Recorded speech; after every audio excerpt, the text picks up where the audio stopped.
Halo, kamu lagi dengerin podcast resensi buku yang berkolaborasi dengan penerbit Haru, penerbit buku Asia yang ingin berbagi nilai hidup lewat buku yang mengangkat isu-isu yang bisa didiskusikan. Podcast resensi buku ini juga berkolaborasi dengan penerbit Baca, Sira Media, dan Goshen Suara Indonesia. Di episode ini, kamu akan dengerin resensi dari teman-teman yang berpartisipasi di kompetisi. Selamat mendengarkan! Halo, perkenalkan nama aku Anissa. Di sini aku akan meresensi sebuah buku terjemahan asal Korea Selatan, sekaligus buku bestseller nomor 1 di negaranya, dan juga buku ini sempat populer di kalangan para fans K-pop karena sempat dibaca oleh salah satu member boy group terkenal yaitu BTS. Buku ini berjudul I Want to Die But I Want to Eat Tteokbokki. Buku ini ditulis oleh Baek Si-hee dan di Indonesia diterjemahkan oleh Yacinta Luisa. Lalu diterbitkan oleh penerbit Haru pada tahun 2019. Buku ini memiliki jumlah halaman sebanyak 240 halaman. Awal mulanya aku tahu buku ini yaitu dari salah satu postingan teman kuliah yang memfotokan cover buku ini. Dari sana, aku langsung tertarik dan penasaran tentang buku yang cantik ini serta judul buku yang menurutku sangat ekstrim ini. Setelah tanya-tanya tentang buku ini, akhirnya aku memutuskan untuk membeli buku I Want to Die But I Want to Eat Tteokbokki dari toko online penerbit Haru. Sesampainya buku ini di tanganku, aku makin penasaran dong dengan alasan kenapa penulis ingin mati di buku ini.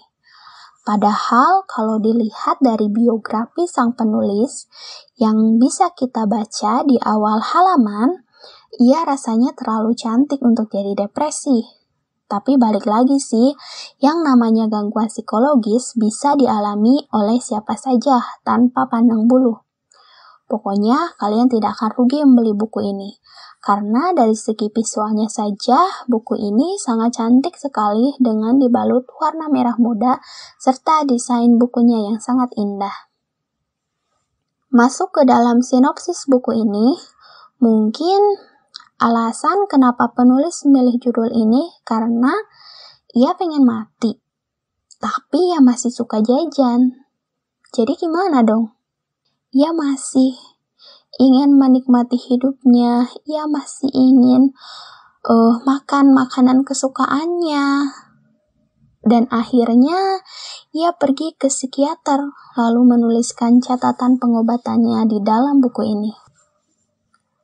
Buku ini dikatakan sebagai sebuah isai.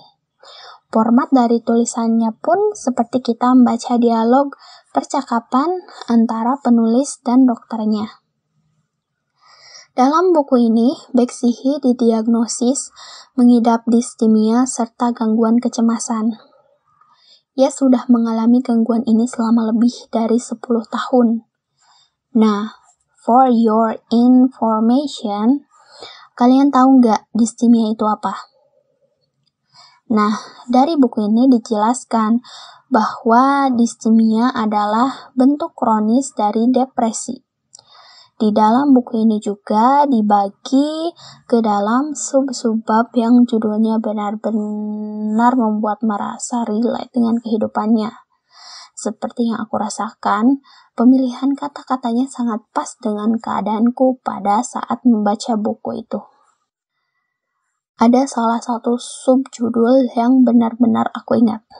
Subjudulnya adalah Aku Tidak Terlihat Cantik.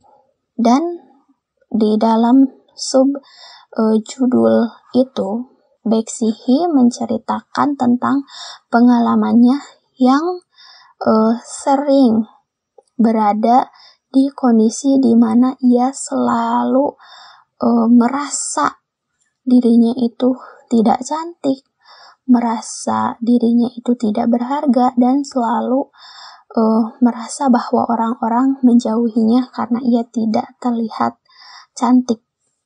Padahal sebenarnya itu hanya pandangannya saja yang memang tidak baik gitu. Karena ia sering memandang dirinya dari pandangan orang lain. Nah, pertama tahu nih, penulis memiliki gangguan ini sebenarnya sudah ia rasakan sejak kecil. Karena di dalam buku ini, penulis menceritakan kisah masa lalunya. Dari kecil ia sudah merasa berbeda, kemudian ia tumbuh menjadi seorang anak yang introvert, kemudian ia juga memiliki penyakit kulit, atopi, yang dimana membuat seluruh permukaan kulitnya merah-merah. Nah, dari sanalah gitu, kepercayaan dirinya semakin rendah. Hingga dewasa pun ia menjadi semakin cemas, serta selalu memandang dirinya dari pandangan orang lain. Akhirnya, ia hidup dengan rasa tidak tenang. Dan ia pun memutuskan serta memberanikan dirinya untuk mengobati dirinya dengan pergi ke dokter. Tapi penulis sepertinya lebih beruntung dari aku deh.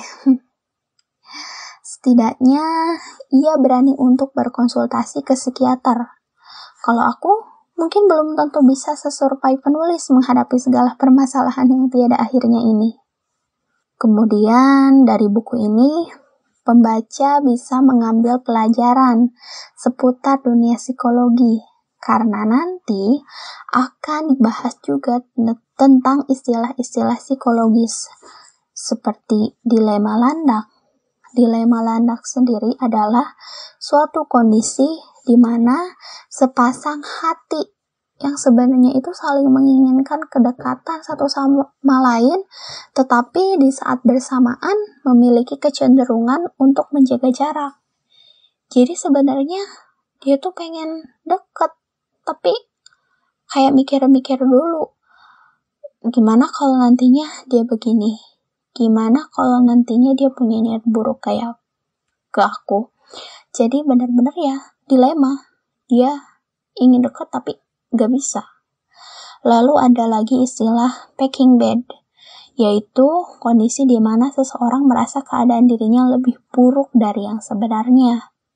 Ini jelas ya gitu, karena aku pernah merasakan hal seperti itu, di mana sebenarnya masalah kita itu tidak seburuk itu, tapi kita tuh kayak yang benar-benar merasa sedih dan merasa kita tuh sangat buruk banget pada situasi itu.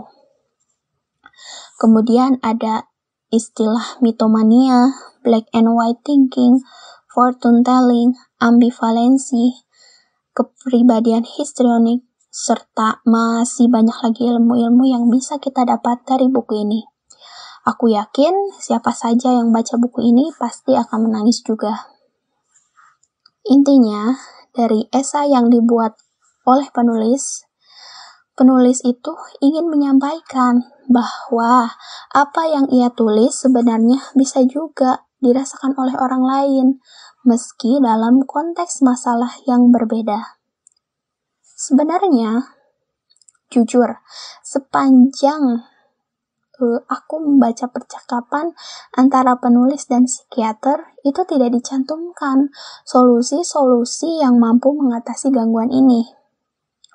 Namun di akhir, penulis akhirnya memutuskan untuk melakukan perjalanan sendiri yang mana diharapkan mampu merefresh segala pikiran-pikiran ekstrimnya. Tapi emang iya sih, berpergian sendiri bisa jadi cara ampuh untuk mengurangi segala beban hidup yang tiada akhirnya.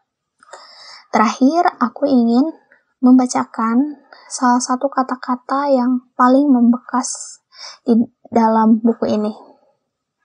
Salah satu cara untuk membuat diriku merasa bebas adalah dengan menunjukkan sisi gelapku. Aku ingin orang-orang yang berharga bagiku mengetahui kalau sisi gelap itu juga merupakan bagian dari diriku. Wah, emang benar-benar luar biasa sekali ya buku ini. Nah, kalau di rating, aku akan kasih 4 bintang dari 5 bintang. 1 bintang aku tinggalkan karena ada beberapa kalimat serta culture shock yang sulit aku pahami. Mungkin berhubung buku terjemahan kali ya gitu. Tapi secara keseluruhan buku ini benar-benar recommended buat kalian baca. Sekian resensi buku ini. Semoga aku, kalian, dan kita semua bisa beruntung serta selalu sehat. Sampai jumpa!